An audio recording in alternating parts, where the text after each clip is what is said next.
2026 2027 വർഷം മതബോധന അധ്യയന വർഷം ആരംഭിക്കുകയാണ്. ഈ വർഷത്തിൽ നമുക്ക് പ്രത്യേകമായിട്ട് ഊന്നൽ കൊടുക്കുന്നത്, പല രൂപതകളിലും ഊന്നൽ കൊടുക്കുന്നത് കരുണയുടെ ഒരു വർഷം, അതുപോലെ തന്നെ പ്രത്യാശയുടെ ഒരു വർഷം, അതുപോലെ തന്നെ യുവജനത്തിൻ്റെ ഒരു കാലഘട്ടത്തിൻ്റെ ഒരു വർഷത്തിലേക്കാണ്. നമുക്കറിയുന്നത് പോലെ കഴിഞ്ഞ ദിവസമാണ് പരിശുദ്ധ പിതാവ് ലയോ 14 പാപ്പയുടെ മാഞ്ചിഫിക്ക ഹ്യൂമാനിറ്റാസ് എന്നറിയപ്പെടുന്ന എൻസൈക്ലിക്കൽ ലെറ്റർ, അതായത് പാപ്പയുടെ ആദ്യത്തെ എൻസൈക്ലിക്കൽ ലെറ്ററാണ്, ചാക്രിക ലേഖനമാണ്. അതിൽ കൂടുതലായിട്ടും പരാമർശിച്ചിരിക്കുന്നത് ആർട്ടിഫിഷ്യൽ ഇൻ്റലിജൻസ്, നിർമ്മിത ബുദ്ധിയുടെ സ്വാധീനത്തെക്കുറിച്ചാണ്. തീർച്ചയായും വരുന്ന വർഷങ്ങളിലെ മതബോധന കാലഘട്ടത്തിലും ഇനി ഒരുപക്ഷെ ഈ നിർമ്മിത ബുദ്ധിയുടെ ആവശ്യകത, അതിനെക്കുറിച്ചുള്ള പഠനങ്ങൾ, അതിനെക്കുറിച്ചുള്ള സമഗ്രമായ വിശേഷണങ്ങൾ, ഇൻ്റഗ്രേറ്റഡ് ആയിട്ടുള്ള സ്റ്റഡീസ്, അതൊക്കെ കൂടുതലും ഉൾപ്പെടുത്തേണ്ടതായിട്ട് വരും എന്ന് നമുക്ക് ചിന്തിക്കാം. അതുപോലെ തന്നെ എങ്ങനെയാണ് ഒരു മതബോധന വർഷം ഒരു കുട്ടിയുടെ ജീവിതത്തിലൂടെ കടന്നു പോകുന്നത്, ഇതൊക്കെയാണ് ഇന്നേ ദിവസം കൂടുതലായിട്ടും ചർച്ച ചെയ്യുന്നത്. എന്നോടൊപ്പമായിരിക്കുന്നത് ജോർജിയാണ്. ജോർജി, നമുക്കറിയാവുന്നതുപോലെ കഴിഞ്ഞ കുറേ വർഷങ്ങളായിട്ട് തന്നെ കേരളത്തിലെ മിക്ക രൂപതകളിലും മതബോധന വർഷം ആരംഭം ജൂണിലാണ് ആരംഭിക്കുന്നത്, അതുപോലെ തന്നെ ഫെബ്രുവരിയിലാണ് അവസാനിക്കുന്നത്. അപ്പോൾ ഈ ഒരു വർഷത്തിൻ്റെ, പ്രത്യേകിച്ച് മതബോധന വർഷത്തിൻ്റെ പ്രത്യേകത എന്താണ്? കൂടുതലായിട്ട് നമുക്കറിയാം, ആഴ്ചയിൽ തിങ്കൾ മുതൽ ശനി വരെ, മാക്സിമം വെള്ളി അല്ലെങ്കിൽ ശനി വരെ 1 മുതൽ 12 വരെയുള്ള വിദ്യാർത്ഥികൾ സ്കൂളിൽ പോകുന്നുണ്ട്, പഠിക്കുന്നുണ്ട്. പക്ഷേ ആഴ്ചയിൽ ഒരു ദിവസം, സൺഡേ, അത് മതബോധനത്തിനായിട്ട് മാറ്റിവെച്ചിരിക്കുകയാണ്. അപ്പോൾ എന്താണ് ഈ മതബോധനത്തിൻ്റെ ആവശ്യകത ഇന്നത്തെ കാലഘട്ടത്തിൽ?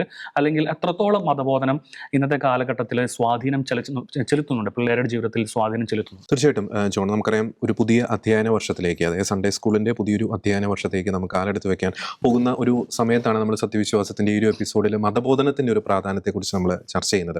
തീർച്ചയായിട്ടും ഈ മാറുന്ന കാലഘട്ടത്തിൽ, ഈ മാറുന്ന സാമൂഹിക സാഹചര്യങ്ങളിൽ ടെക്നോളജിയുടെ, പ്രത്യേകിച്ച് AI ഒക്കെ വലിയ രീതിയിലുള്ള ഒരു അതിപ്രസരം നമ്മുടെ കുഞ്ഞുങ്ങളെയും യൂത്തിനെയും ടീനേജേഴ്സിനെയും ഒക്കെ ബാധിച്ചുകൊണ്ടിരിക്കുന്ന ഈ ഒരു കാലഘട്ടത്തിൽ മതബോധനത്തിന്, അതല്ലെങ്കിൽ സൺഡേ കാറ്റഗിസത്തിന് വളരെ അടിയന്തരമായിട്ടുള്ളൊരു പ്രാധാന്യമുണ്ട് എന്ന് തീർച്ചയായിട്ടും നമ്മൾ പറയേണ്ടിയിരിക്കുന്നു. നമുക്കറിയാം, ഞായറാഴ്ചത്തെ പരിശുദ്ധ കുർബാന കഴിഞ്ഞ് 1.5 മണിക്കൂർ അല്ലെങ്കിൽ 2 മണിക്കൂർ കുട്ടികൾ, ടീനേജേഴ്സ്, 1 മുതൽ 12 വരെയുള്ള ക്ലാസ്സിലെ കുട്ടികൾ, അല്ലെങ്കിൽ ഡിഗ്രിക്ക് പഠിക്കുന്ന കുട്ടികൾക്ക് അവരുടേതായിട്ടുള്ള ചില വിശ്വാസ പരിശീലന ക്ലാസ്സുകളൊക്കെ ഇപ്പോൾ നടക്കുന്നുണ്ട്. അപ്പോൾ ആ 2 മണിക്കൂർ എന്ന് പറയുന്നത് ഒരു കുട്ടിയുടെ ആത്മീയ ജീവിതത്തിൽ, അല്ലെങ്കിൽ തുടർന്നുള്ള ഭാവിയിൽ വളരെ നിർണായകമായിട്ടുള്ള, ആ ഭാവിയെ രൂപപ്പെടുത്തുന്നതിൽ, അല്ലെങ്കിൽ ആ ഭാവിക്ക് കൃത്യമായിട്ടുള്ള ഒരു അടിസ്ഥാനം പാകുന്നതിൽ വളരെ നിർണായകമായിട്ടുള്ളൊരു പങ്ക് വഹിക്കാനുണ്ട് എന്ന കാര്യം വളരെ കൃത്യമാണ്. നമുക്കറിയാം, പലരും പറയാറുള്ള, അല്ലെങ്കിൽ നമുക്കൊരു ഫേമസ് ആയിട്ട് നമുക്ക് കാറ്റഗിസത്തെക്കുറിച്ച് പറയുന്ന ഒരു കോട്ടാണ്. ഇപ്പോൾ catechism is not about memorizing answers, it is about encountering Christ. പലപ്പോഴും ഈ ആദ്യത്തെ ഭാഗം മാത്രമാണ് ഇന്ന് ഭൂരിഭാഗം പേരുടെയും ലൈഫിൽ കാറ്റഗിസവുമായിട്ട് ബന്ധപ്പെട്ട് ഇങ്ങനെ ആ ഒരു ആംഗിളാണ് പലപ്പോഴും കാറ്റഗിസത്തെ നോക്കിക്കാണുന്നത്. അതായത് ഒരു സർട്ടിഫിക്കറ്റ് കിട്ടുക, നമ്മൾ സ്കൂളിൽ കെമിസ്ട്രി പഠിക്കുന്നു, ഫിസിക്സ് പഠിക്കുന്നു, അല്ലെങ്കിൽ 50-50 അല്ലെങ്കിൽ 100 മാർക്ക് മേടിക്കുന്നു, അത് ചുമ്മാ ഒരു സർട്ടിഫിക്കറ്റ് കിട്ടുന്നതല്ല കാറ്റഗിസം. അതായത് അത് കൃത്യമായിട്ടും ഒരു ക്രൈസ്റ്റ് സെൻറ്റേർഡ് ആയിട്ടൊരു ജീവിതത്തെ രൂപപ്പെടുത്തുന്നതാണ് കാറ്റഗിസം. ആ ഒരു ചിന്തയിലേക്ക് നമ്മുടെ കുഞ്ഞുങ്ങളും നമ്മുടെ കുട്ടികളും നമ്മുടെ മാതാപിതാക്കളും വളരേണ്ടിയിരിക്കുന്നു. നമുക്കറിയാം, ഈ അവസ്ഥയിൽ ചോദിച്ചു പോവാണ്, അപ്പോൾ ഈ കൂടുതലായിട്ട് നമ്മൾ എൻകൗണ്ടറിങ് ക്രിസ്തുവിനെ കണ്ടുമുട്ടുക, അത് വളരെ വലിയൊരു കാര്യം തന്നെയാണ് ഒരു കുട്ടിയുടെ ജീവിതത്തിൽ കണ്ടുമുട്ടുക. പലരും കണ്ടുമുട്ടാറില്ല എന്നതാണ് യാഥാർത്ഥ്യം എന്ന് നമുക്ക് മനസ്സിലാക്കാൻ സാധിക്കും. പലരുമല്ല, മജോറിറ്റി ഒരു പക്ഷേ കണ്ടുമുട്ടാറുണ്ടായിരിക്കും. പക്ഷേ ഒരു കാര്യം നമുക്ക് പറയുകയാണെങ്കിൽ, കൂടുതലും വിശ്വാസത്തിനും അതുപോലെ തന്നെ വേദ പഠനത്തിനും കൂടുതൽ പ്രാധാന്യം കൊടുക്കുകയാണെങ്കിൽ എന്തിനാണ് നമ്മൾ സർട്ടിഫിക്കറ്റുകൾ, ഇതുപോലെയുള്ള എക്സാം, അങ്ങനെ പരീക്ഷയ്ക്ക് നമ്മളിങ്ങനെ വെക്കേണ്ട ആവശ്യം എന്തായിരുന്നു? അതായത് ഞാൻ നേരത്തെ പറഞ്ഞതുപോലെ it's not only about certificate, അങ്ങനെ ഒരു കാര്യം കൂടെ നമ്മൾ തീർച്ചയായിട്ടും നമ്മൾ അതൊരു പരിശീലനമാണ്. അതിൻ്റെ അകത്ത് ഒരു അക്കാഡമിക് ആയിട്ടുള്ള എലമെൻ്റ് ഉണ്ട്, ആത്മീയ ഫോർമേഷൻ്റെ എലമെൻ്റ് ഉണ്ട്. പലപ്പോഴും പലരും അതിൻ്റെ ഒരു അക്കാഡമിക് എലമെൻറ്റ് മാത്രമേ കാണുന്നുള്ളൂ. ഒരു അക്കാഡമിക് എലമെൻറ്റിൻ്റെ ഒരു ഭാഗമായിട്ട്, അല്ലെങ്കിൽ അക്കാഡമിക് കരിക്കുലത്തിൻ്റെ ഭാഗമായിട്ട് തീർച്ചയായിട്ടും അതിൻ്റേതായിട്ടുള്ള മത്സര പരീക്ഷകൾ, സർട്ടിഫിക്കറ്റ്, തീർച്ചയായിട്ടും അത് അത്യന്താപേക്ഷിതമാണ്. പക്ഷേ അതിൽ മാത്രം ഒതുങ്ങിപ്പോകുന്ന രീതിയിലേക്ക് നമ്മുടെ മതബോധനം പലപ്പോഴും മാറുന്നുണ്ട് എന്നതാണ് ഒരു യാഥാർത്ഥ്യം. നമുക്കൊരു കെമിസ്ട്രി നന്നായിട്ട് പഠിച്ചു കഴിഞ്ഞാൽ ഒരു വ്യക്തിക്ക് നല്ലൊരു രസതന്ത്രത്തിൽ നല്ലൊരു ശാസ്ത്രജ്ഞനാകാം. പക്ഷേ കാറ്റഗിസം കൃത്യമായും ആ വ്യക്തിയുടെ ഉള്ളിലേക്ക്, ആ കുഞ്ഞിൻ്റെ ഉള്ളിലേക്ക് കൃത്യമായും കടന്നു ചെന്നെങ്കിൽ മാത്രമേ ഭാവിയിൽ ആ കുഞ്ഞിൻ്റെ, അല്ലെങ്കിൽ ആ യുവാവിൻ്റെ, അല്ലെങ്കിൽ യുവതിയുടെ ജീവിതത്തിൽ ഉണ്ടാകാൻ പോകുന്ന ജീവിത പ്രതിസന്ധികളെ തരണം ചെയ്യാനുള്ള ഒരു ആത്മീയ കരുത്ത് ലഭിക്കുകയുള്ളൂ. ഇപ്പോൾ നേരത്തെ ജോൺ സൂചിപ്പിച്ച ഒരു കാര്യമുണ്ട്. അതായത് പലപ്പോഴും ഈ 1 മുതൽ 12ാം ക്ലാസ് വരെ വേദപാഠം പഠിക്കുന്നു. പക്ഷേ പിന്നീട് ഒരു ഡിഗ്രി പഠനത്തിനോ, അല്ലെങ്കിൽ വിദേശങ്ങളിലേക്കോ, അല്ലെങ്കിൽ മറ്റ് പല കലാലയങ്ങളിലേക്കൊക്കെ കടന്നു ചെല്ലുമ്പോൾ ജീവിതത്തിൽ പരാജയപ്പെട്ടു പോകുന്ന അവസ്ഥ, പല തെറ്റായ വഴികളിലേക്ക് പോകുന്ന ഒരു അവസ്ഥ, തെറ്റായ പ്രണയബന്ധങ്ങളിലേക്ക് പോകുന്ന അവസ്ഥ, ലഹരിക്ക് അടിപ്പെട്ട് പോകുന്ന അവസ്ഥ, എന്തിനേറെ പറയുന്നു 12ാം ക്ലാസ് കഴിഞ്ഞ് വേദപാഠം കഴിഞ്ഞ് പൊതുസമൂഹത്തിലേക്ക് കഴിയുമ്പോൾ ഒരു ജോലിയൊക്കെ ലഭിച്ചു കഴിയുമ്പോൾ ഞായറാഴ്ച കുർബാന പോലും മുടങ്ങുന്ന അല്ലെങ്കിൽ മുടങ്ങിപ്പോകുന്ന, അത് വേണ്ട എന്ന് വെക്കുന്ന, അതിനോട് ഒരു നിസ്സാരമായിട്ടുള്ള നിസ്സംഗത മനോഭാവം പുലർത്തുന്ന അവസ്ഥ ഇന്ന് വളരെയധികം നമ്മുടെ ചുറ്റിലും വളരെയധികം വ്യാപകം. അതെന്തുകൊണ്ട് സംഭവിക്കുന്നു എന്ന് ചോദിച്ചു കഴിഞ്ഞാൽ പലപ്പോഴും ഈ കാറ്റഗിസം എന്ന് പറയുന്നത് ഈ തലച്ചോറിൽ പഠിക്കുന്നു, അതായത് ഹൃദയത്തിലേക്ക് അത് ഏറ്റെടുക്കുന്നില്ല, അല്ലെങ്കിൽ അങ്ങനെ ഏറ്റെടുക്കുന്നതിൽ ഒരു പരാജയം സംഭവിക്കുന്നു എന്നതാണ് ഒരു യാഥാർത്ഥ്യം എന്ന് പറയുന്നത്. നമ്മൾ പലപ്പോഴും നമ്മൾ ചിന്തിച്ച് നോക്കും, ഒരു കാറ്റഗിസം ഒരു 2 മണിക്കൂർ എന്ന് പറയുന്നത് നമുക്കറിയാം നിസ്സാരമായിട്ടുള്ള സമയമാണ്. ആ 2 മണിക്കൂർ സമയം ആ ഒരു കുഞ്ഞ്, അപ്പോൾ 1ാം ക്ലാസ് ആയിക്കോട്ടെ, 2ാം ക്ലാസ് ആയിക്കോട്ടെ, 3ാം ക്ലാസ് ആയിക്കോട്ടെ, അല്ലെങ്കിൽ 8, 9, 10 ഏത് ക്ലാസ് ആയിക്കോട്ടെ, ആ 2 മണിക്കൂർ അവിടെ നിന്നും പഠിച്ചിറങ്ങി കഴിയുമ്പോൾ അല്പമെങ്കിലും ഈശോയെ കൂടുതൽ സ്നേഹിക്കുവാൻ, ആ ക്ലാസ്സിലേക്ക് വന്ന് കഴിയുന്നതിന് മുമ്പുള്ള സമയം, ആ ക്ലാസ് കഴിഞ്ഞ് പുറത്തിറങ്ങുന്ന സമയം, അത് നമ്മൾ ADBC എന്നൊക്കെ പറയുന്നത് ആഫ്റ്റർ ക്ലാസ് ബിഫോർ ക്ലാസ്, എന്തെങ്കിലും ഒരു രൂപാന്തരീകരണം അല്ലെങ്കിൽ എന്തെങ്കിലും മനോഭാവത്തിലൊരു മാറ്റം, ഈശോയുമായിട്ടുള്ള ഒരു ആത്മബന്ധത്തിൽ എന്തെങ്കിലും കൂടുതൽ ഒരു ഉയർച്ച ആ കുഞ്ഞിന് നേടാൻ സാധിക്കുന്നുണ്ടോ? അങ്ങനെ നേടാൻ സാധിച്ചെങ്കിൽ മാത്രമേ ആ ഒരു വേദപാഠ ക്ലാസ് അല്ലെങ്കിൽ കാറ്റഗിസം ഒരു സക്സസ്ഫുൾ എന്ന് നമുക്ക് പറയാൻ സാധിക്കുകയുള്ളൂ. പലപ്പോഴും നമുക്കറിയാം, പണ്ടത്തെ പോലെയല്ല, നമ്മളൊക്കെ ചെറുപ്പത്തിൽ കാറ്റഗിസം പഠിച്ചിരുന്ന ഒരു സാഹചര്യമല്ല ഇന്ന് കുഞ്ഞുങ്ങൾ അഭിമുഖീകരിക്കുന്നത്. നിരവധി 100 ചോദ്യങ്ങൾ അവരുടെ മുമ്പിലുണ്ട്. നമ്മൾ ചോദിച്ചിരുന്ന ചോദ്യങ്ങളല്ല ഇപ്പോൾ കുഞ്ഞുങ്ങൾ ചോദിക്കുന്നത്. ദൈവമുണ്ടോ? അല്ലെങ്കിൽ ഇപ്പോൾ ഉണ്ട്, പിന്നെ ദൈവത്തിനെ കൊണ്ട് എന്താവശ്യം, ദൈവത്തിൻ്റെ ആവശ്യമുണ്ടോ, ഈ സഭ എന്തിന്? നമുക്കറിയാം ഇപ്പോൾ ധാർമ്മികമായിട്ടുള്ള പല വിഷയങ്ങളും 100 സംശയങ്ങൾ അവരുടെ ഉള്ളിലേക്ക് ഉണ്ട്. കാരണം അവരെ സംബന്ധിച്ചിടത്തോളം ഈ പറയുന്ന ഇൻഫർമേഷൻ്റെ വലിയൊരു പ്രളയത്തിലേക്കാണ് ഈ കാറ്റഗിസം ക്ലാസ് കഴിഞ്ഞ് അവർ സ്കൂളിലായിക്കോട്ടെ അല്ലെങ്കിൽ വീടുകളിലായിക്കോട്ടെ കൂട്ടുകാരുടെ അടുത്ത് ഇൻഫർമേഷൻ്റെ വലിയൊരു പ്രളയത്തിലേക്കാണ്, അല്ലെങ്കിൽ ധാർമ്മികമായിട്ടുള്ള അഭിജയങ്ങൾ വലിയൊരു പ്രളയത്തിലേക്കാണ് അവർ ഇറങ്ങിച്ചെല്ലുന്നത്. അതിൽ തെറ്റേത് ശരിയേത് എന്ന് ഗ്രഹിക്കുവാൻ അവർ പലപ്പോഴും ഒരു കൺഫ്യൂസിംഗ് ആയിട്ടുള്ള ഒരു അവസ്ഥ, പലപ്പോഴും ഈ കൺഫ്യൂസിംഗ് ആയിട്ടുള്ള അവസ്ഥ പലരും മുതലെടുക്കുന്നു എന്നതാണ് ഒരു യാഥാർത്ഥ്യം. നമുക്കറിയാം, പ്രണയക്കണികളും അതൊക്കെ ആയിട്ട് ബന്ധപ്പെട്ട പല വിഷയങ്ങളറിയാം. അവിടെ കൃത്യമായിട്ടുള്ള ഉത്തരം അവരുടെ ഭാഷയിൽ അവർക്ക് മനസ്സിലാകുന്ന രീതി, അതിനകത്ത് വലിയ രീതിയിലുള്ള തിയോളജിയോ അല്ലെങ്കിൽ വലിയ രീതിയിലുള്ള ദൈവശാസ്ത്രമോ അങ്ങനെയല്ല, സിമ്പിളായിട്ട് യൂത്തിൻ്റെ ഭാഷയിൽ, അതും ദൈവശാസ്ത്രപരമായിട്ടുള്ള കാര്യം കൃത്യമായിട്ടും അവരെ കൺവേ ചെയ്യുന്ന രീതിയിൽ അത്തരത്തിലുള്ള ഒരു മോഡസ് ഓഫ് ഓപ്പറാൻഡി തീർച്ചയായിട്ടും നമ്മുടെ വേദപാഠ ക്ലാസ്സുകളിൽ നമ്മൾ തീർച്ചയായിട്ടും നടപ്പാക്കേണ്ടിയിരിക്കുന്നു. അപ്പോൾ ഇതോട് ചേർത്ത് പറയുന്ന മറ്റൊരു കാര്യമാണ്, ഈ ഒരു കാലഘട്ടത്തിൽ പ്രത്യേകിച്ച് കഴിഞ്ഞ ഒരു അധ്യയന വർഷം നോക്കുമ്പോൾ കൂടുതലായിട്ടും പാരൻസിൻ്റെ, മാതാപിതാക്കളുടെ ഭാഗത്തുനിന്ന് ഒരു പുഷ് സ്റ്റുഡൻസിന് കിട്ടുന്നത് വളരെ കുറവാണ്, വിദ്യാർത്ഥികൾക്ക് വളരെ കുറവാണ് പല കാര്യത്തിനും. ഇപ്പോൾ നമുക്കറിയാവുന്നതുപോലെ തിങ്കൾ മുതൽ ശനി വരെ ക്ലാസ്സുകളുണ്ട്, പിന്നെ ഞായറാഴ്ച ക്ലാസ് എന്തിനാണ്, അങ്ങനെ ഒരു ചോദ്യം വന്നിട്ടുണ്ട്. അതുപോലെ തന്നെ ഞായറാഴ്ച ട്യൂഷന് പോകണം, മറ്റു വിവാഹ പരിപാടികൾ, അതുപോലെ പെരുന്നാളുകൾ, അങ്ങനെയുള്ള പല ആഘോഷങ്ങൾ, അങ്ങനെ പരിപാടികളൊക്കെ ആയിട്ട് വിദ്യാർത്ഥികൾ പോകുന്നു. അതിനുള്ള സമയമില്ല എന്നുള്ളൊരു കാര്യം പാരൻസ് കൂടുതലായിട്ടും പറയുന്നു. മാത്രമല്ല പാരൻസ് ഈ ഒരു വിശ്വാസ പരിശീലനം, നമുക്കറിയാം ഒരു ഇടവകയിൽ കൂടുതലായിട്ടും നമുക്ക് ഇടവകയുടെ ഒരു വർഷത്തിൻ്റെ ഫണ്ടിൽ നമുക്ക് കിട്ടുന്ന ഏകദേശം ഒരു 1/4%, ഒരു 1/2% കൂടുതൽ മാറ്റിവെക്കുന്നത് വിശ്വാസ പരിശീലനത്തിന് വേണ്ടിയിട്ടാണ്. അത് മാറ്റിവെക്കുന്നുണ്ട്, മിക്ക ഇടവകളും മാറ്റിവെക്കുന്നുണ്ട് തന്നെയാണ് എൻ്റെ വിശ്വാസം. പക്ഷേ നിർഭാഗ്യവശാൽ എന്ത് പറയട്ടെ, പലപ്പോഴും പല പിള്ളേരും ആ ഒരു ജോർജ് മുമ്പ് പറഞ്ഞതുപോലെ കാറ്റഗിസം പഠനം 12ാം വർഷം കഴിഞ്ഞതിന് ശേഷം മറ്റു പല തെറ്റായ മാർഗങ്ങൾ ഒളിച്ചോടി പോകുന്നു, അല്ലെങ്കിൽ മറ്റു വിശ്വാസികൾ പോകുന്നു, അങ്ങനെ വിജാതിയുടെ കൂടെ പോകുന്നു. അങ്ങനെയുള്ള പല കഥകളും പല കാര്യങ്ങളൊക്കെ വളരെ കൂടുതലായിട്ട് കേൾക്കുന്നുണ്ട്. അപ്പോൾ ഇവിടെ ആർക്കാണ് അപജയം സംഭവിക്കുന്നത്? പഠിപ്പിക്കുന്ന ടീച്ചേഴ്സിനാണോ, അതോ ഇവരെ വളർത്തിക്കൊണ്ടുവരുന്ന മാതാപിതാക്കൾക്കാണോ? ആരാണ് ശരിക്കും കാറ്റഗിസ്റ്റ്? ശരിക്കും ആദ്യത്തെ കാറ്റഗിസ്റ്റ് ആരാണ്? മാതാപിതാക്കളാണോ അതോ ടീച്ചേഴ്സാണോ? ഇനി ഈ 2 മണിക്കൂർ കൊണ്ട് ഈ ഒരു ആത്മീയത വളർത്തിയെടുക്കാൻ സാധിക്കുമോ? അതാണ് ചോദ്യം. ജോൺ പറഞ്ഞ പോയിന്റ്സ്, അതിനകത്ത് നമുക്കറിയാം ഈ ഒരു വിഷയത്തിൽ കാറ്റഗിസം എന്ന് പറയുമ്പോൾ അതിൻ്റെ അകത്ത് എല്ലാവർക്കും തുല്യമായിട്ടുള്ള ഉത്തരവാദിത്തമുണ്ട്. അത് വേദപാഠം പഠിപ്പിക്കുന്ന ടീച്ചേഴ്സിന് കൃത്യമായിട്ടുള്ള ഉത്തരവാദിത്തമുണ്ട്, ഇടവകയിലെ വൈദികർക്ക് കൃത്യമായിട്ടുള്ള ഉത്തരവാദിത്തമുണ്ട്, സന്യസ്തർക്ക് ഉത്തരവാദിത്തമുണ്ട്, ഒരു പടി കൂടി കടന്ന് ഉത്തരവാദിത്തം മാതാപിതാക്കൾക്കുണ്ട് എന്നതാണ് ഒരു യാഥാർത്ഥ്യം എന്ന് പറയുന്നത്.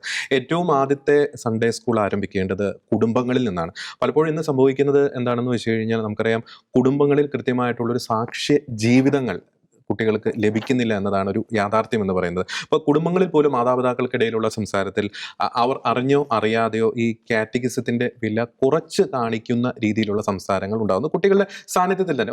സൺഡേ കുർബാന കഴിഞ്ഞ് വേറെ അച്ഛന്മാർക്ക് വേറെ പണിയില്ലേ, സിസ്റ്റേഴ്സിന് വേറെ പണിയില്ലേ, ഈ 2 മണിക്കൂർ സമയം അവർക്ക് വേണേൽ ട്യൂഷന് വേണ്ടി പിള്ളേരെ വിടായിരുന്നു, എൻട്രൻസ് കോച്ചിങ്ങിൻ്റെ സമയമാണ്, ഇതേ പരീക്ഷ പിറ്റേ ദിവസം വരാൻ പോകുന്നു. അങ്ങനെ ഒരു സംസാരം മാതാപിതാക്കളുടെ ഇടയിൽ ഉണ്ടാകുമ്പോൾ അത് കുട്ടികളുടെ ബോധ മനസ്സിലേക്ക് പയ്യെ അതങ്ങനെ കയറുന്നു. വേദപാഠം എന്ന് പറഞ്ഞാൽ ഇത്രയേ ഉള്ളൂ, ചുമ്മാ 2 മണിക്കൂർ അവിടെ പോയിരിക്കുക, ടീച്ചേഴ്സ് എന്താണ് പറയുന്നത് കേൾക്കുക, മാർക്ക് മേടിക്കുക, പാസ്സാകുക. സ്കൂളിൽ എന്ത് ചെയ്യുന്നു അതിന്റെ ഒരു തനി ആവർത്തനം ഇവിടെ നടത്തുക. അതിൽ പലരും നിർഭാഗ്യവശാൽ പാസ്സാവുന്നില്ല എന്നാണ് വേറെ കാര്യം. അതാണ് അതിന്റെ അതായത് ശരിക്കും ഇതിന്റെ ഏറ്റവും ആദ്യത്തെ ഒരു പ്രൈം സസ്പെക്ട് അല്ലെങ്കിൽ സസ്പെക്ട് എന്നതിനേക്കാൾ ഉപരി ഏറ്റവും പ്രൈം ഉത്തരവാദിത്വം എന്ന് പറയുന്ന മാതാപിതാക്കൾ എന്ത് വില കൊടുത്തും, അത് എന്ത് വില കൊടുത്തും പിറ്റേ ദിവസം എത്ര വലിയ എക്സാം ആയിക്കോട്ടെ, ഇനി 10th +2 എക്സാം ആയിക്കോട്ടെ, തലേദിവസം കാറ്റഗിസം ഉണ്ടെങ്കിൽ കുട്ടികളെ അവിടേക്ക് പറഞ്ഞു വിടുക. അത് പറഞ്ഞു വിടുന്നത് എന്താണ്, ഒരു പട്ടാള ചിട്ടയോ അതൊന്നും അല്ല. അതിന്റെ ഒരു പ്രാധാന്യം വർഷങ്ങൾക്ക് ശേഷമായിരിക്കും ആ കുട്ടികൾ തിരിച്ചറിയുക, അല്ലെങ്കിൽ മാതാപിതാക്കൾ തിരിച്ചറിയുക. പലപ്പോഴും ഈ പല മാതാപിതാക്കളും കുട്ടികളെ വേദപാഠത്തിന് പറഞ്ഞു വിടാത്ത പല മാതാപിതാക്കളും ഇപ്പോൾ കണ്ണീരോടെ തങ്ങളുടെ കുട്ടികൾക്ക് സംഭവിച്ച ദുരവസ്ഥ കുറിച്ച് പറയുന്ന 100 അനുഭവങ്ങൾ നമ്മുടെ മുമ്പിലുണ്ട്. ചിലപ്പോൾ ഒരു ട്യൂഷന് വേണ്ടിയിട്ട് ഒരു വേദപാഠം മുടക്കുന്നു, എൻട്രൻസ് കോച്ചിങ്ങിന് വേണ്ടിയിട്ട് വേദപാഠം മുടക്കുന്നു. പിന്നീട് എൻട്രൻസ് ഒരു പക്ഷേ കുട്ടി പാസ്സായിട്ടുണ്ടാകാം, റാങ്ക് മേടിച്ചിട്ടുണ്ടാകാം, ജോലി ലഭിച്ചിട്ടുണ്ടാകാം. പക്ഷേ പിന്നീട് ഈ പറയുന്ന എല്ലാവരുമല്ല, പലരുടെയും ലൈഫിൽ സംഭവിക്കുന്ന തകർച്ചകൾ എന്ന് പറയുന്നത് പറഞ്ഞറിയിക്കാൻ സാധിക്കാത്തതാണ്. പിന്നീട് ജീവിതകാലം മുഴുവൻ ആ കുഞ്ഞിനെ പ്രതി, അല്ലെങ്കിൽ ആ യുവാവിനെ പ്രതി, യുവതിയെ പ്രതി കണ്ണീര് കുടിക്കുന്ന ഒരു അവസ്ഥയിലേക്ക് മാതാപിതാക്കൾ പോകുന്നുണ്ട്. അപ്പോൾ എന്ത് വില കൊടുത്തും അടിയന്തര നമുക്കറിയാം, ഇപ്പോൾ 2 മണിക്കൂർ കൊണ്ട് ഒരു കുട്ടിയെ നന്നാക്കിയെടുക്കാൻ സാധിക്കുമെന്ന് ചോദിച്ചാൽ നന്നാക്കിയെടുക്കാൻ സാധിക്കുകയില്ല. പക്ഷേ നമുക്ക് ചില അടിസ്ഥാനങ്ങൾ നമുക്ക് പകർന്ന് കൊടുക്കാൻ സാധിക്കും, ചില വിത്തുകൾ ആ കുഞ്ഞിൻ്റെ മനസ്സിലേക്ക് നമുക്ക് ഇട്ടുകൊടുക്കാൻ സാധിക്കും. ഈ 2 മണിക്കൂറിൽ നിന്ന് ലഭിക്കുന്ന ചില പ്രചോദനങ്ങൾ, ചില ഉൾക്കാഴ്ചകൾ, ചില ദൈവാനുഭവങ്ങൾ, തുടർന്നുള്ള ആഴ്ച ആ കുട്ടി തൻ്റെ വിദ്യാലയത്തിലേക്ക്, തൻ്റെ കൂട്ടുകാരുടെ ഇടയിലേക്കൊക്കെ കടന്ന് ചെല്ലുമ്പോൾ ഈ പറയുന്ന പോലെ ആ ഉള്ളിൽ പാകിയിരിക്കുന്ന ആ വിത്തുകൾ ആ സമയത്തായിരിക്കും പൊട്ടി മുളയ്ക്കുന്നത്. അപ്പോൾ അവിടെ കൃത്യമായിട്ടുള്ളൊരു ഡിസിഷൻ എടുക്കുവാൻ, ഒരു പ്രലോഭനങ്ങളുടെ മധ്യേ നിൽക്കുമ്പോൾ ഏതെങ്കിലും തരത്തിൽ, ഇപ്പോൾ നമുക്കറിയാം ഈ പ്രണയക്കെണിയൊക്കെ ആയിട്ട് ബന്ധപ്പെട്ട് മറ്റ് ചില മതസ്ഥരൊക്കെ നമ്മുടെ ക്രൈസ്തവ വിശ്വാസത്തെ ഇങ്ങനെ ട്വിസ്റ്റ് ചെയ്ത് ഇങ്ങനെ ചോദിക്കുന്ന, അവിടെ ഇങ്ങനെ പറഞ്ഞിട്ടുണ്ടല്ലോ, അതിങ്ങനെ പറഞ്ഞിട്ടുണ്ടല്ലോ, അപ്പോൾ രണ്ടും ശരിയല്ലേ എന്ന രീതിയിലേക്കൊക്കെ ട്വിസ്റ്റ് ചെയ്ത് ചോദിക്കുന്ന ചില സാഹചര്യങ്ങളൊക്കെ ഉണ്ടാകാറുണ്ട്. അപ്പോൾ അവിടെയൊക്കെ ഓക്കെ, എൻ്റെ കാറ്റഗിസം പഠിപ്പിച്ച എൻ്റെ ടീച്ചർ അല്ലെങ്കിൽ എൻ്റെ സാറ് ഇങ്ങനെ ഒരു കാര്യം പറഞ്ഞിട്ടുണ്ടല്ലോ, അപ്പോൾ ഇങ്ങനെ ചില കാര്യങ്ങൾ, ചില ചോദ്യങ്ങളുമായിട്ട് ചില കൂട്ടർ വരുമ്പോൾ അത് ശ്രദ്ധിക്കണമെന്ന് എൻ്റെ ടീച്ചർ പറഞ്ഞിട്ടുണ്ടല്ലോ, അപ്പോൾ അങ്ങനെയാണ്. പക്ഷേ ഈ ഒരു കാലഘട്ടത്തിൽ നമ്മൾ ചിന്തിക്കുകയാണെങ്കിൽ ഇതുപോലെ ജോർജ് പറഞ്ഞ പോലെ അങ്ങനത്തെ ഒരു കാറ്റഗിസം അല്ലെങ്കിൽ അങ്ങനത്തെ ഒരു മതബോധനം നടത്തുന്നുണ്ടോ എന്ന് സംശയിക്കേണ്ടിയില്ലേ. കാരണം 1 തൊട്ട് 12 വരെയുള്ള ടെക്സ്റ്റ് ബുക്കുകളിൽ കൂടുതലായിട്ടും ബുക്കിഷ് ആയിട്ടുള്ള നോളജാണ് കൂടുതലായിട്ടും കൊടുക്കുന്നത്. പല സിദ്ധാന്തങ്ങളെ കുറിച്ച് പറയുന്നു, ഇതെല്ലാം പറയുന്നുണ്ട്. പക്ഷേ ഈ ഒരു അടിസ്ഥാന വ്യത്യാസം, മതങ്ങളെ കുറിച്ചുള്ള അടിസ്ഥാന വ്യത്യാസം, എന്തുകൊണ്ട് ക്രിസ്തുമതം നമ്മൾ വിശ്വസിക്കുന്നു, അതിനെക്കുറിച്ചുള്ള അടിസ്ഥാന വിശ്വാസം അതിൻ്റെ ഒരു പിൻ പോയിന്റ് ലെവലിൽ കൊടുക്കുന്നതിൽ പലപ്പോഴും പരാജയപ്പെടുന്നുണ്ടോ എന്ന് സംശയിക്കേണ്ടിയില്ല. കാരണം ഈ തിങ്കൾ തൊട്ട് ശനി വരെ, ഞാൻ വീണ്ടും ആവർത്തിക്കുകയാണ്, ഈ 6 ദിവസം ഈ കുട്ടികൾ ചെല്ലുന്നത് സെക്കുലർ വേൾഡിലാണ്. ഈ സെക്കുലർ വേൾഡിൽ പോകുമ്പോൾ ഇവർ പഠിക്കുന്ന എയ്ത്തിസ്റ്റിക് ആശയമുണ്ട് അവിടെ, അതുപോലെ തന്നെ മറ്റു മതസ്ഥരുടെ ചിന്താഗതികളുണ്ട്. അപ്പോൾ ഇതിൽ നിന്നൊക്കെ രക്ഷപ്പെടാൻ, അല്ലെങ്കിൽ രക്ഷ നേടാൻ, അല്ലെങ്കിൽ ഇതിനേക്കാളും ഓവർവെൽം ചെയ്യാൻ വേണ്ടിയിട്ടുള്ള ഒരു വേദ പഠനം നമുക്ക് ലഭിക്കുന്നുണ്ടോ എന്ന് നമ്മൾ ചിന്തിക്കേണ്ടില്ല. അത് വെറും ബുക്കിഷ് ആയിട്ടുള്ള ഒരു നോളജ് മാത്രമാണോ എന്ന് അതിൽ ഒതുങ്ങി കൂടുകയാണോ ഈ ഒരു കാലഘട്ടത്തിൽ? മറ്റീരിയലിസ്റ്റിക് ആയിട്ടുള്ള ഒരു ചിന്താഗതി നമ്മൾ ഈ പാരന്റ്സിന്റെ ഭാഗത്ത് നിന്ന് വരുന്നുണ്ട്. ഒരു പുഷ് ഇല്ലാന്ന് ഞാൻ പറഞ്ഞു, ഒരു മറ്റീരിയലിസ്റ്റിക് ആയിട്ടുള്ള ഒരു വേർഡിലേക്ക്. അതുപോലെ തന്നെ കുറച്ചും കൂടി വിശ്വാസം ഒന്നുമില്ലെങ്കിൽ എന്ത് കുഴപ്പമില്ല, ഒരു എയ്ത്തീസ്റ്റിക് ഒരു മെന്റാലിറ്റി, അങ്ങനെ ഒരു ചിന്താഗതിയിലേക്കും വരുന്നു. കൂടുതലായിട്ടും ഭൗതികമായ കാര്യങ്ങൾ, ഒരു ഉപഭോഗ സംസ്കാരത്തിന് അതിന് മാത്രം ഊന്നൽ കൊടുത്തുകൊണ്ടുള്ളൊരു ജീവിതത്തിലേക്ക് ശ്രദ്ധ ക്ഷണിക്കുന്നതാണ് കൂടുതലും ഇന്നത്തെ മാതാപിതാക്കൾ പ്രധാനമായിട്ടും കണ്ടുവരുന്നത്. അതുകൊണ്ട് തന്നെയാണ് അവർ ട്യൂഷനുണ്ട്, മറ്റ് വിവാഹ പാർട്ടികളുണ്ട്, മറ്റു പരിപാടികളുണ്ട്, എൻ്റെ എൻട്രൻസ് എക്സാം ഉണ്ടെന്ന് പറഞ്ഞ് ഈ 2 മണിക്കൂർ മാത്രം, 2 മണിക്കൂറുള്ളൂ, കറക്റ്റ് 2 മണിക്കൂറുള്ളൂ, 2 മണിക്കൂർ തികച്ചില്ല എന്നുള്ളതാണ് വേറെ കാര്യം. അതിൽ ചിലപ്പോൾ ഇവരെ ആ ഒരു വിദ്യാർത്ഥികൾക്ക് മാത്രമേ കുർബാന മിക്ക പള്ളികളിലും മിക്ക ദേവാലയങ്ങളും ഉണ്ട്. അതിൽ പോലും ഒരുപക്ഷെ മാതാപിതാക്കൾ അവരെ വിടാറില്ല എന്നുള്ളതാണ് നമ്മൾ സംശയിക്കേണ്ടിയിരിക്കുന്നത്. അപ്പോൾ ഈ ഒരു കാലഘട്ടത്തിൽ കൂടുതലായിട്ടും പിൻ പോയിന്റ് ചെയ്തിട്ട്, അതായത് യേശു ക്രിസ്തു എങ്ങനെ എൻ്റെ രക്ഷകനായി മറ്റു മതങ്ങളിൽ നിന്ന് അല്ലെങ്കിൽ മറ്റു വിശ്വാസങ്ങളിൽ നിന്ന് എത്രത്തോളം വലുതാണ്, എത്രത്തോളം സമുന്നതമാണ് ക്രൈസ്തവ വിശ്വാസം എന്ന് പഠിപ്പിക്കേണ്ടതില്ല എന്നാണ് നമ്മൾ ചിന്തിക്കേണ്ടത്. തീർച്ചയായും അതിൻ്റെ 2 പോയിന്റ് ഉള്ളത്. നേരത്തെ ജോൺ പറഞ്ഞതുപോലെ പലപ്പോഴും പലർക്കും സംഭവിക്കുന്ന ഒരു വീഴ്ച എന്ന് പറയുന്നത് ഏറ്റവും ലീസ്റ്റ് പ്രയോറിറ്റി ആയിരിക്കും ആത്മീയ ജീവിതത്തിന് ഇപ്പോൾ കൊടുക്കുന്നത്. ഏറ്റവും ലീസ്റ്റ് പ്രയോറിറ്റി, എല്ലാ കാര്യങ്ങളും കഴിഞ്ഞ്, കല്യാണം കഴിഞ്ഞു, മാമുദിസ കഴിഞ്ഞു, അല്ലെങ്കിൽ ചടങ്ങുകൾ കഴിഞ്ഞു, ഗെറ്റ് ടുഗദർ കഴിഞ്ഞു, പഠനം കഴിഞ്ഞു, എൻട്രൻസ് കഴിഞ്ഞു, അല്ലെങ്കിൽ ട്യൂഷൻ കഴിഞ്ഞു, ഇനി മറ്റേ സോഷ്യൽ ഇൻട്രാക്ഷൻസ് കഴിഞ്ഞു, അതിന് കഴിഞ്ഞ് സമയമുണ്ടെങ്കിൽ നമുക്കെന്തോ നമ്മുടെ എന്താ ദൈവത്തിന് നമ്മൾ കൊടുക്കുന്ന എന്താണ് പറയണത്, ഒരു നമ്മുടെ ഒരു ഔദാര്യം എന്ന രീതിയിലാണ് നമ്മൾ പലപ്പോഴും പല കുട്ടികളെയും ഈ കുർബാനയ്ക്ക് വിടുന്നത്, അല്ലെങ്കിൽ ഈ കുദാശകൾക്ക് വിടുന്നത്, അല്ലെങ്കിൽ കാറ്റഗിസത്തിനൊക്കെ വിടുന്നത്. ലീസ്റ്റ് ഒരു പ്രയോറിറ്റി അത് മാതാപിതാക്കളുടെ ഭാഗത്തു നിന്നാണ് നമ്മൾ അവിടെ ആരംഭിക്കുന്നത്. മാതാപിതാക്കളാണ് അത് പുഷ് ചെയ്യേണ്ടത്. പട്ടാളച്ചിട്ടയല്ല, വീണ്ടും നമ്മൾ ആവർത്തിക്കുന്നു, പട്ടാളച്ചിട്ടയല്ല. അവിടെ ഒരു ഡിസിപ്ലിൻ, അവിടെ സ്ട്രിക്റ്റ് ആയിട്ടുള്ള അപ്രോച്ച് കാണിച്ചു കഴിഞ്ഞാൽ തുടർന്നുള്ള നമുക്കൊരു മാതാവും പിതാവും ഒരു കുട്ടിയെ യഥാർത്ഥത്തിൽ സ്നേഹിക്കുന്നുണ്ടെങ്കിൽ ആ കുട്ടിക്ക് നൽകേണ്ടത് ആത്മീയമായിട്ടുള്ള പരിപോഷണമാണ്, അല്ലെങ്കിൽ കാറ്റഗിസമാണ്. അത് മാതാപിതാക്കളിൽ തന്നെ ആരംഭിക്കേണ്ടിയിരിക്കുന്നു. ഇനി രണ്ടാമത്തെ വലിയൊരു ഉത്തരവാദിത്വം ജോൺ പറഞ്ഞതുപോലെ ഈ സിലബസിനുണ്ട്. പലപ്പോഴും നമുക്കറിയാം, ഒരു ടെക്സ്റ്റ് ബുക്ക് ഓറിയന്റഡ് ആയിട്ടുള്ള ഒരു പഠന മേഖലയിലേക്ക് പോകുന്ന കുറേ കൂടി ഒരു പ്രാക്ടിക്കൽ തലത്തിലേക്ക് ആ ആഴ്ച എന്താണ് സംഭവിച്ചത്, നമ്മുടെ വിശ്വാസത്തിന് നേരെ നടന്ന എന്തൊക്കെ അപജയങ്ങളാണ് ആ ആഴ്ച ആനുകാലിക സംഭവങ്ങളുടെ അടിസ്ഥാനത്തിൽ നടന്നിട്ടുള്ളത്, അതിനെ നമ്മൾ എങ്ങനെ നോക്കിക്കാണണം. പലപ്പോഴും കൺഫ്യൂസിങ്. ഇപ്പോൾ നമുക്കറിയാം, ഒരു ഉദാഹരണം പറയുകയാണെങ്കിൽ നമുക്ക് നമ്മുടെ ക്രൈസ്തവ വിശ്വാസത്തെ വികലമായിട്ട് ചിത്രീകരിക്കുന്നു, ഇപ്പോൾ അന്ത്യത്താഴത്തെ വികലമായിട്ട് ചിത്രീകരിക്കുന്ന ചിത്രീകരണം അത് ഏതെങ്കിലും ദിനപത്രങ്ങളിലോ അല്ലെങ്കിൽ ഏതെങ്കിലും ദൃശ്യ മാധ്യമങ്ങളിലോ ഉണ്ടാകുന്നു. അത് നമുക്കങ്ങനെ കണ്ണടച്ച് വിടേണ്ട ഒരു സംഗതിയല്ല. എന്താണ് അന്ത്യത്താഴം, അല്ലെങ്കിൽ എന്താണ് ലാസ്റ്റ് സപ്പർ, അല്ലെങ്കിൽ പരിശുദ്ധ കുർബാനയുടെ സ്ഥാപനം, അത് വളരെ മനോഹരമായിട്ടുള്ള രീതിയിൽ അത് അവതരിപ്പിച്ച് കുട്ടികൾക്ക് അതിനെക്കുറിച്ചുള്ള ഒരു അവയർനെസ് കൊടുക്കും. ഇപ്പോൾ ഒരു ഉദാഹരണം, ആഴ്ച ഏതെങ്കിലും തരത്തിലുള്ള ഒരു പ്രണയക്കെണി എവിടെയെങ്കിലും സംഭവിക്കുന്നു, ലഹരി കെണി സംഭവിക്കുന്നു, ആ ഒരു ഇൻസിഡന്റിനെ ബേസ് ചെയ്ത് ഇതാണ് സംഭവിച്ചിട്ടുള്ളത്, നമ്മൾ സൂക്ഷിക്കേണ്ടിയിരിക്കുന്നു, ഇങ്ങനെ കാര്യങ്ങളൊക്കെ നമ്മുടെ ചുറ്റിലും നടക്കുന്നുണ്ട്.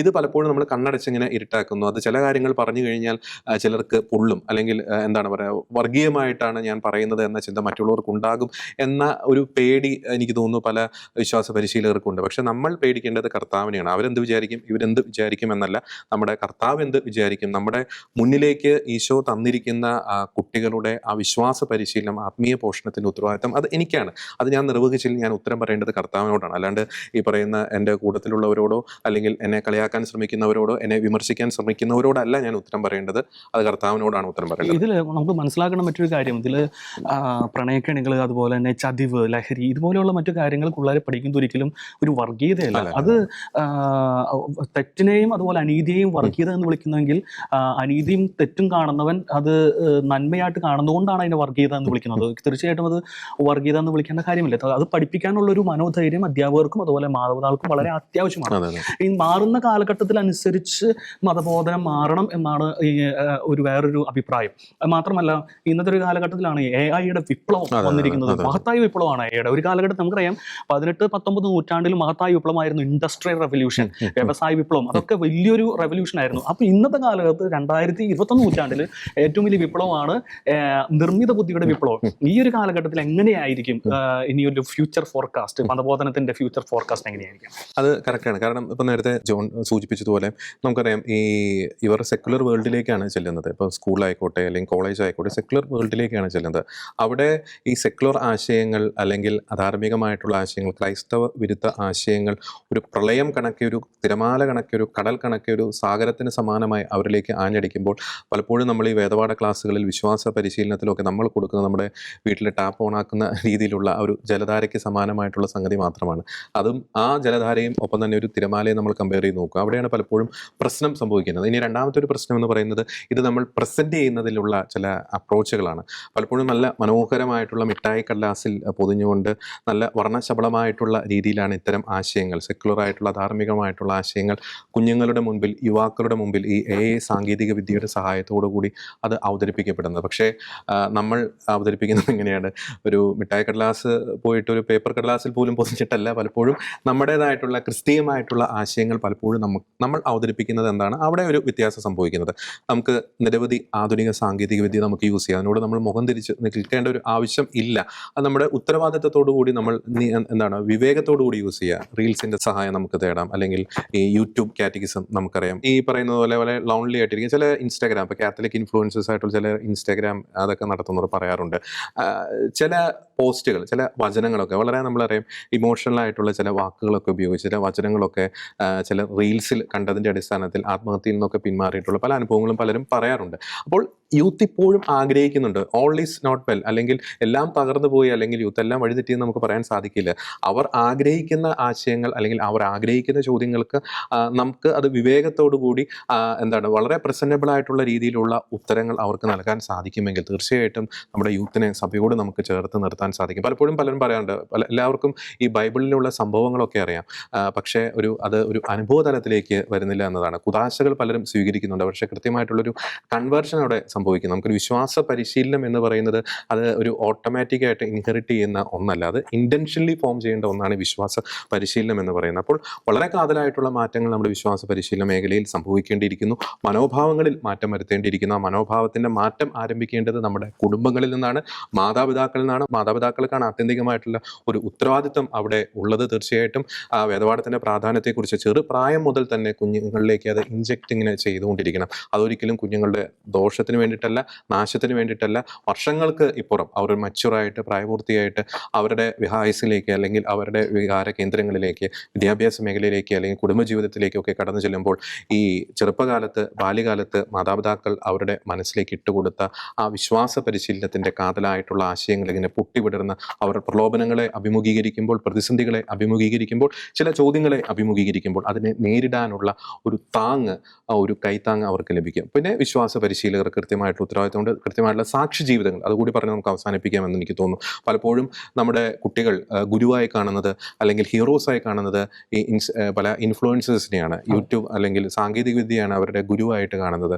ഹീറോ ആയിട്ട് കാണുന്നത്. അതിൻ്റെ ഒരു പ്രശ്നം എന്ന് പറയുന്നത്, അതിൻ്റെ ഒരു കാരണം എന്ന് പറയുന്നത് പലപ്പോഴും കൃത്യമായിട്ടുള്ള സാക്ഷി ജീവിതങ്ങൾ നമുക്ക് നഷ്ടപ്പെട്ടു പോകുന്നു. അത് കുടുംബത്തിലായിക്കോട്ടെ, നമ്മുടെ ഇടവകയിലായിക്കോട്ടെ, നമ്മുടെ സമുദായത്തിലായിക്കോട്ടെ, നമ്മുടെ സമൂഹത്തിലായിക്കോട്ടെ. അപ്പോൾ കൃത്യമായിട്ടുള്ള സാക്ഷ്യ ജീവിതങ്ങൾ അവിടെ ആവശ്യമാണ്, കൃത്യമായിട്ടുള്ള പരിശീലനം ആവശ്യമാണ്. അത് നമുക്കറിയാം, വെല്ലുവിളികൾ ഏറെയാണ്. ആ വെല്ലുവിളികളെ തരണം ചെയ്യുന്ന രീതിയിൽ, അതിനെ കവച്ചു വയ്ക്കുന്ന രീതിയിലുള്ള ഒരു ഇൻപുട്ട് കുട്ടികൾക്ക് കൊടുക്കേണ്ടിയിരിക്കുന്നു. അത് അവർ ആഗ്രഹിക്കുന്ന രീതിയിൽ അല്ലെങ്കിൽ അവർക്ക് അവരുടെ കണ്ണിന് ഇമ്പമേകുന്ന രീതിയിൽ, ഒരു പ്രസൻറ്റബിൾ ആയിട്ടുള്ള രീതിയിൽ മാറുന്ന റീൽസിൻ്റെ ഒക്കെ കാലഘട്ടത്തിൽ, സാമൂഹ്യ മാധ്യമങ്ങളുടെ പ്രസൻറ്റബിൾ ആയിട്ടുള്ള രീതിയിലുള്ള ഇൻപുട്ട് കുട്ടികൾക്ക് കൊടുക്കേണ്ടിയിരിക്കുന്നു. ഇതിൻ്റെ അടിയന്തര പ്രാധാന്യം നമ്മൾ തിരിച്ചറിയേണ്ടിയിരിക്കുന്നു. എന്ത് വില കൊടുത്തും അത്ര അടിയന്തര പ്രാധാന്യമുള്ള ആരോഗ്യ പ്രശ്നങ്ങൾ ഉള്ള ഘട്ടത്തിലൊഴികെ എന്ത് വില കൊടുത്തും കാറ്റഗിസം മുടക്കുകയില്ല എന്ന കൃത്യമായിട്ടുള്ള ഒരു ഇച്ഛാശക്തി അല്ലെങ്കിൽ നിർബന്ധ ബുദ്ധി കുട്ടികൾക്കും മാതാപിതാക്കൾക്കും ഉണ്ടാകേണ്ടിയിരിക്കുന്നു. ഇല്ലെങ്കിൽ വലിയ വില കൊടുക്കേണ്ടി വരുമെന്നത് നിരവധി അനുഭവങ്ങളിലൂടെ നമുക്ക് പറയാൻ സാധിക്കും. തീർച്ചയായിട്ടും ഇന്നത്തെ ഒരു കാലഘട്ടത്തിൽ വെല്ലുവിളികൾ വളരെ ഏറെയാണ്. സാമൂഹ്യ വിപ്ലവം, അതുപോലെ തന്നെ നിർമ്മിത ബുദ്ധിയുടെ വിപ്ലവം, അതുപോലെ തന്നെ മറ്റു ഉപഭോഗ സംസ്കാരത്തിൻ്റെ അതിപ്രസരം, ഇതിലൂടെയെല്ലാമാണ് ഇന്നത്തെ കാലഘട്ടത്തിലൂടെ കൊച്ചു കുട്ടികൾ മുതൽ മുതിർന്നവർ വരെ കടന്നു പോകുന്നത്. ഈ ഒരു കാലഘട്ടത്തിൽ വിശ്വസിക്കുക എന്നത് തന്നെ ഒരു വലിയൊരു വെല്ലുവിളിയാണ്. ആ വിശ്വാസം ഏറ്റെടുത്ത് നടക്കുക എന്നത് തന്നെ അതിനേക്കാൾ ഏറെ വളരെ സാക്രിഫിഷ്യൽ ആയിട്ടുള്ളൊരു ജീവിതം തന്നെയാണ്. ആ ഒരു സാക്രിഫിഷ്യൽ ലൈഫിന് വേണ്ടിയിട്ട് തന്നെയാണ് ഒന്നു മുതൽ, പ്രത്യേകിച്ച് ഒരു കുട്ടിയുടെ ജനനം മുതൽ, ക്രൈസ്തവ വിശ്വാസത്തിൻ്റെ അടിസ്ഥാനത്തിൽ ഒരു കുട്ടിയുടെ ജനനം മുതൽ ഒരു കുട്ടിയുടെ വിശ്വാസ പരിശീലനത്തിൻ്റെ കാലഘട്ടം ആരംഭിക്കുകയാണ് എന്നാണ് പറയുക. ആ ഒരു വിശ്വാസ പരിശീലനം ആരംഭിക്കുന്നത് മാതാപിതാക്കളിലൂടെയാണ്, കുടുംബങ്ങളിലൂടെയാണ്. പിന്നീട് അത് അധ്യാപകർ കൈമാറുന്നു. അധ്യാപകരും കുടുംബങ്ങളും അതുപോലെ തന്നെ സമൂഹവും ക്രൈസ്തവ വിശ്വാസം ഉയർത്തിപ്പിടിച്ച് വലിയൊരു നാളേക്ക്, വലിയൊരു നല്ല തലമുറയ്ക്ക് രൂപം കൊടുക്കുമാറാകട്ടെ എന്ന് നമുക്ക് ആശംസിക്കാം.